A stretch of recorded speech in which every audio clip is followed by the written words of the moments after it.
మీ అందరికీ తెలిసిందే లక్ష్మి గురించి.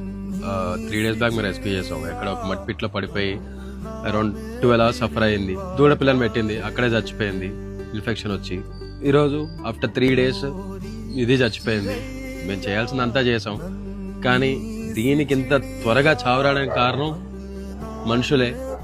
ఎంత స్వార్థపరులం అవుతున్నాం అంటే లిటరల్లీ చెప్పాలంటే, మనకు అవసరం ఉన్నంత వరకు దాని పాలు దాన్ని మొత్తం ఎలా రకంగా అలా వాడేసుకుంటాము. వద్దనుకుంటే రోడ్ల మీద వదిలేస్తాం. గోశాల అంటారు, అది అంటారు, ఇది అంటారు. రోడ్డు మీద ఉన్నదానికి ఒక ముద్ద పెట్టలేని వాళ్ళు మీరు గోశాలలో ఏం పెట్టి ప్రయోజనం? దేవుడి దగ్గర భక్తి ఉంటుందా? గోశాలలోనే ఆవులు ఉంటాయా? రోడ్డు మీద ఉండవు ఆవులు. ఎవడైతే ఓనర్ ఉంటాడో వాడు చేయాల్సిన కార్యక్రమాలు కూడా మేము చేయాల్సి వస్తుంది, మేము బాధ్యత వహించాల్సి వస్తుంది. పెంచుకుంటారు కదా, పాలు అమ్ముకొని డబ్బులు తింటారు, అన్ని రకాలుగా. ఆఖరికి మొగలేగ దూడ పుట్టిందంటే దానికి కబేలాలకు అమ్మేస్తారు.